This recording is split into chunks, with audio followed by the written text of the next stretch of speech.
તો ચાલો આજે એકદમ ઝટપટ બનાવવાળો નાસ્તો બનાવી અને એ પણ પ્રોટીનથી ભરપૂર. ખાશો તો ખાવામાં મજા પડી જશે ને એકદમ ક્રિસ્પી રહેશે.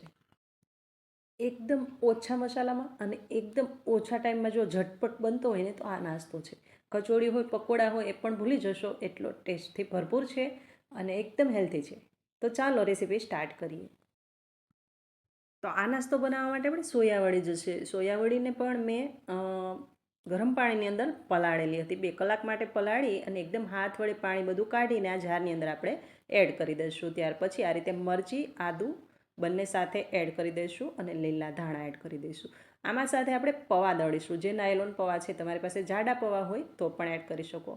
હવે આને આપણે મિક્સર જારની અંદર આ રીતે એકદમ દરદરું દળી લઈશું. દળીને આ રીતે બાઉલની અંદર કાઢી લઈશું. પછીથી એક નંગ મીડિયમ સાઇઝનું બટેટું છે એ પણ બોઇલ કરેલું છે. એને પણ આ રીતે એકદમ બારીક ખમણી વડે ખમણી લઈશું. એકદમ ચટપટો નાસ્તો બને છે ફ્રેન્ડ્સ અને એકદમ હેલ્ધી છે.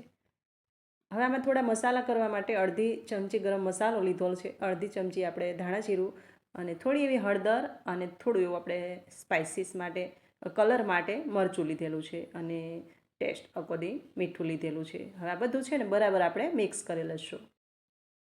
તો ખૂબ જ ઓછા ટાઈમની અંદર જો કંઈ પણ સ્નેક બનાવવું હોય ને તો આ નાસ્તો બેસ્ટ છે અને ખાવામાં પણ એટલો જ બેસ્ટ છે. હવે આ રીતે બધું મિક્સ થઈ જાય ને પછી આમાં આપણે ચોખાનો લોટ એડ કરવાનો છે. તો આ રીતે 1/4 કપ મેં ચોખાનો લોટ લીધેલો છે.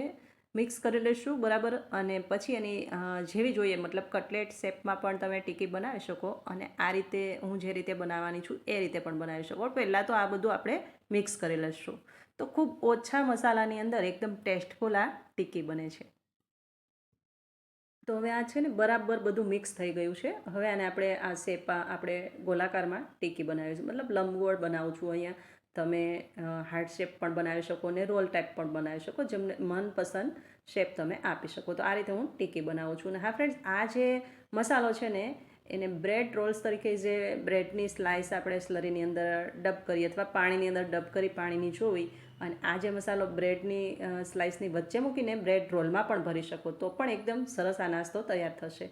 હવે આ રીતે અહીંયા મેં ચોખાનો લોટ અને પાણી મિક્સ કરી અને પતલી એવી એક સ્લરી બનાવી છે. એમાં જે આપણે ટીકી બનાવીને એ ડબ કરી દઈશું અને પછી બાજુની ડીશમાં જે યલો કલરનું છે એ જે પૌવા આવે છે આપણે ચેવડામાં યુઝ કરીએ એ પૌવા દળીને લીધેલા છે. અહીંયા તમે બ્રેડ ક્રમ્સ પણ ઉપયોગ કરી શકો, જે હોય અવેલેબલ હોય એ યુઝ કરી શકો. હવે આ રીતે આપણે ડબ કરી અને બધી જ ટીકીને આ રીતે આ પૌવાનું જે ક્રમ્સ છે એની અંદર રગ દોડી દઈશું અને તૈયાર કરી લઈશું. તો એકદમ સરસ ઉપરથી પણ ક્રિસ્પી થશે અને અંદર પણ આપણે ચોખાનો લોટ એડ કર્યો છે તો અંદરથી પણ એકદમ સોફ્ટ પણ હશે અને ક્રિસ્પી પણ હશે. તો ખાવામાં ખૂબ જ મજા આવે છે. અને હવે આ મીડિયમ તેલનું ટેમ્પરેચર પર આને આપણે બ્રાઉન થાય ત્યાં સુધી તળી લઈશું. મતલબ આને મીડિયમ ફ્લેમ પર આપણે તળવાનું છે.